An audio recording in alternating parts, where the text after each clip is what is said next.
Hi, I'm Mark Cash, and I play guitar and I sing. And I'm Matt White. I play keyboards. We're with a band called Fives from Baltimore, Maryland. I'm Steve Herrera, and I am a singer-songwriter in Baltimore, and this is Wine. Hi, I'm DJ on bass. Andre playing the drums. Wes, I play guitar, synth, and light percussion. Jordan, I sing and play a little bit of piano and guitar. And we are the Big Infinite from Baltimore, Maryland. We are Julie and Jamie from Sweet Leda. What's going on? I'm Knox Hill. I'm a rapper from PG County, Maryland. I'm Tyler Valiant from the band Mountain Wolf, and I'm from Annapolis, Maryland. I play guitar and I sing in Mountain Wolf. I'm not doing it again. What's up, guys? I'm Julian Roso. I'm from Baltimore, Maryland, and I'm a singer-songwriter. My name's Sean, and I sing, and I'm from Baltimore. My name's Tim. I play guitar, and I'm from Baltimore. And we are Sunbathers. Hi, my name's Jocelyn Faro. I'm from Annapolis, Maryland, and I'm a singer-songwriter. I'm Stite. I play the drums. And I'm Matt, and I play bass. I'm Andy. I sing. And we are Grubspoon. It has to be based on something that's a true feeling. I think I've always been taught that if you are fake, the people listening to your music are going to be the first to know. Typically an idea will come from either a lyric or sometimes maybe a synth sound that we hear. One of our first songs was about, do you remember the DC Sniper? Yeah. So we were practicing at the time that was happening in that area where it was happening. And we would, during practice, we would step outside and take a break. And we would literally look into the woods and be like, are we going to get shot right now? Just my own life experience, my own battles in my own head, that kind of stuff, just what I observe. All of our songs are about sex. We usually tend to pick between a bunch of different themes, which are recreational chemistry, women, sex, nature, and religious overtones. Usually when I start writing a song, it's based on something that's happened in my life recently. So I guess a lot of them are much more personal than focused on outside world things.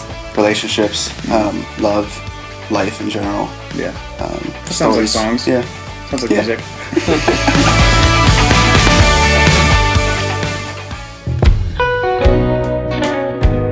If I'm feeling really strong about something, anything, I'll put a little note in my phone.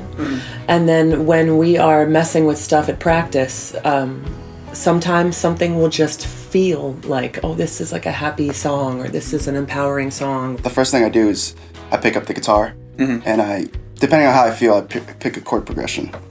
Okay. And after that, the words and the melody just kind of come naturally. It's really organic. Like, I never feel like I'm forced to write a song, because then when you force that, then it doesn't come off genuine, and people see right through that. The way I've always written was off of music. I would play my guitar and have a chord structure first, or a cool riff, and then the melody and the lyrics would come after.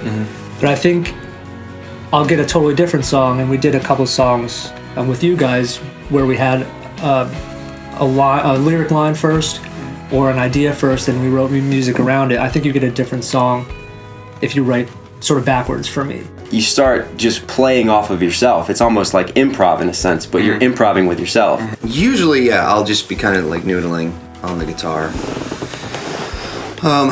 And like if I come up with a cool progression, I'll try to just sort of scat a melody or just like mumble a melody and go from there. Sometimes I literally just start singing syllables to see what comes out, and a random few words will come out, and then it sort of paves the way. Usually my songs start with lyrics. There'll be like a line that just like pops into my head when I'm thinking about something. I'm like, oh, that's kind of cool, and then just like magically this little melody just kind of appears for it. I do not consciously write or start or sit down to write. I'll just have times where I feel compelled to write, and I'll go sit down, and multiple songs will kind of pour out, or sections of songs, and I don't really fret over them too much. I just kind of let them evolve over weeks, months, years. I'll construct like the melody for a while, and then the lyrics come naturally after that, and I'll present it to Tom and Chris, and just work around that in a jam because we do a lot of improv. So things will come out of that. Tom would be like, oh, that didn't work here. Chris would be like, switch that up there. And then eventually, hopefully have some sort of final destination.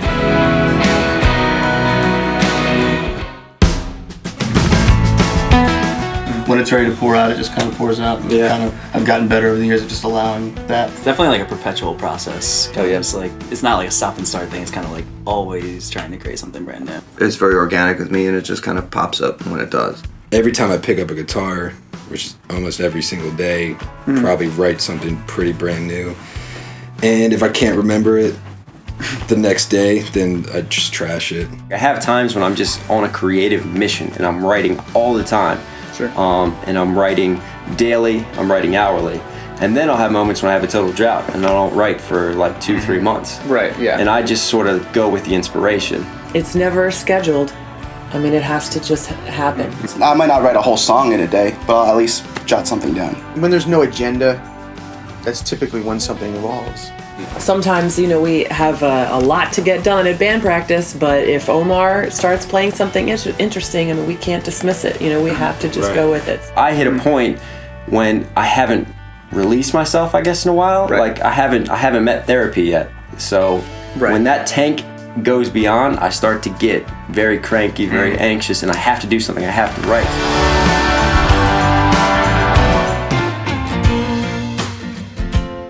Obviously, you do have to make sure people can relate to the song. You do want to stay current, but I don't want that to get in the way of my songwriting process. Trust these guys to make it hip and current, sonically and sound-wise. Partially. Yeah, I mean, nobody uses the word hip anymore, Steve, but... I wrote that. Nate? No, I mean, we think about the commercial viability of the music we're creating. Stuff that I'm releasing now, I did a year and a half, 2 years ago half the time. You know how our process goes in terms of when we get done, when we record, the mixing, the mastering, by the time I get around to figuring out how I want to market it and promote it. Yeah. So now I'm making more of a thoughtful decision where I want to write stuff that's timeless. There's tons of artists that I love and I'm like, their songs are really catchy, but I have no idea how to do that. If it happens and someone else enjoys it and like it's hip, whatever that is, and then that's awesome. But most of the time, like I said, it's just because it's a way I feel, and if someone else connects with that, that's great. We're inundated constantly by like what is mainstream, like specifically with music. So it's like that stuff is sort of always there. Don't really think about it either way at all. Yeah, I don't know. Doesn't play a part in any way. No, Yeah. I mean, I have like our shtick that we stick to and just try to mess around with within that universe that we've created. I think we kind of filter it a little bit. Like we take an idea that we like and then whittle it down to make sure it fits our like aesthetic and kind of the overall brand that we're trying to create. I think if we're writing a song that does feel particularly marketable or catchy or hooky, that we would start acknowledging that and see if there's a way to embrace that and really take that somewhere to make it as marketable, catchy, hooky as it can be. I think we try to stay away from things that would not make our music timeless. But with that said, I just don't think that's like really top of mind.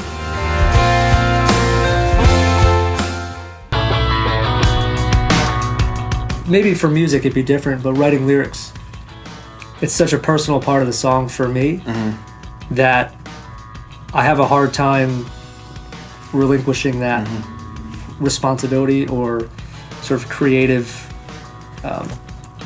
ability to come up with something exactly how I want to say it. Yes, and yes. I mean, I love collaborating with other songwriters.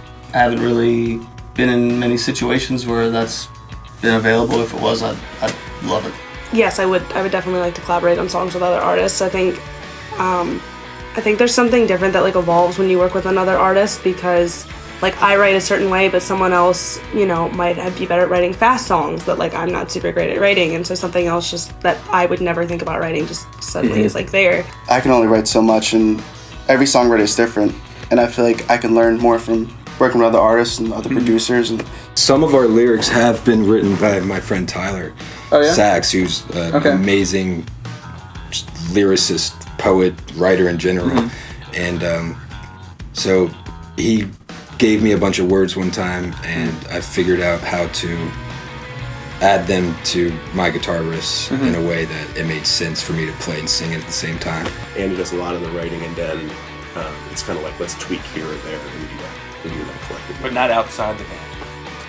No. Not that we're aware of. Yeah. I mean, he might be ripping things off. He's probably plagiarizing somewhere. I think the collaborative process, especially with third parties, is just invaluable. People bring fresh ideas, fresh perspectives, which is crucial. I mean, especially when we worked with you guys, like, just random things that you would suggest, be like, oh, like, we would never thought of that. For me, like, a success at the end of the day is when I get a comment from a fan that goes, I don't listen to rap, but I like this song. Yeah. And to me, that's the ultimate victory, is being able to cross other genres. And one way I can cross into other fields is by collaborating with people from those fields. Yeah.